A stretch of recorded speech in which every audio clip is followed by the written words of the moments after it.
talk I've been excited about since it was proposed, and I just want to read his dinner guest list. He wants Charles Darwin, Ben Franklin, Galileo, Sojourner Truth, Archimedes, Jesus placed in the middle like the Last Supper painting, John Leyden, Heraclitus, Socrates, Petronius Arbiter, and Nietzsche.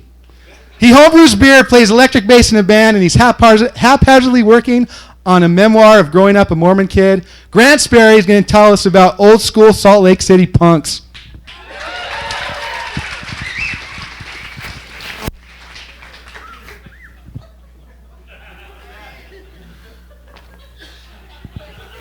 I'm going to talk about my experience in the Salt Lake punk underground scene. Anyway, that was phallic, right? Yeah, anyway, the tension between Mormons and outsiders back then was much more intense, as you can imagine, if you weren't born yet. There were bands named even LDS that, can you imagine these guys walking through Temple Square in 1984? It was awesome. It was really great. Okay, SLC Punk was not what it was like. It was not what it was like at all. He came to a couple of parties and then used people's real names, and no.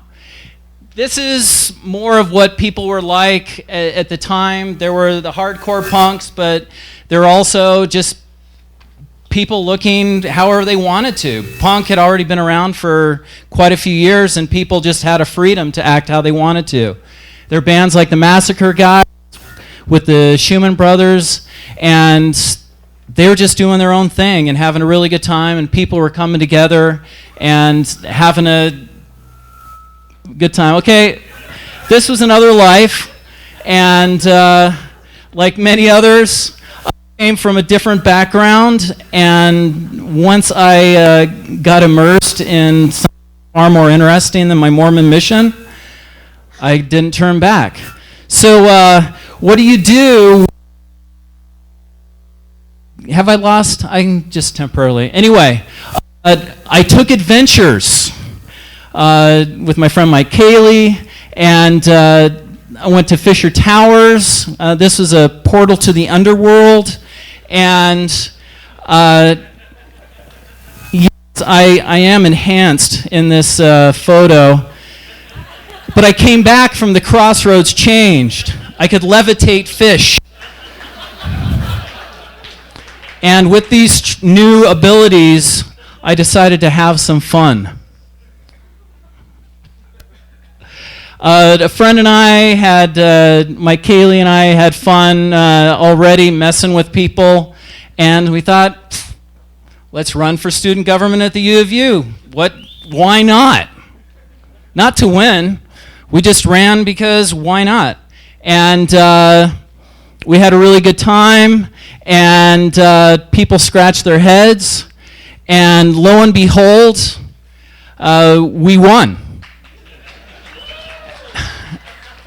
Yeah, there we are winning, much to everyone's chagrin.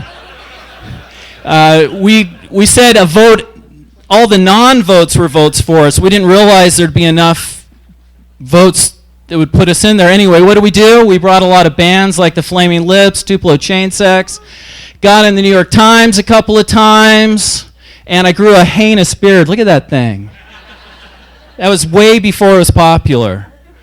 But enough about me. There were very interesting people like Brad Collins, who had Raunch Records. He had a show on KRCL, and Brad more than anyone else brought punk rock music to Salt Lake.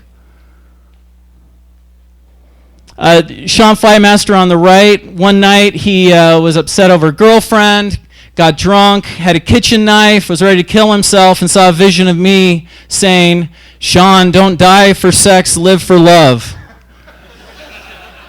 A friend, John Pecorelli, was writing things like this in the Chronicle, comparing the President Chase Peterson, remember Cold Fusion, to Lenin. I think this is a slant against Lenin. There are people like Aldine. Aldine has been in more Salt Lake bands than anyone else, and as you can imagine, he's really fun to watch. He's in Pink Lightning and the Has-Beens, both great bands. This is from the Indian Center. Shows at the Indian Center, Alice's, the Painted Word, the Word, all sorts of places. Not fancy places, not fancy people, but we had fun. And in the end, like John Lydon said, be yourself, and otherwise you will end up in the malaise.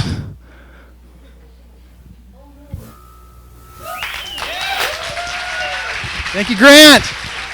Give it up.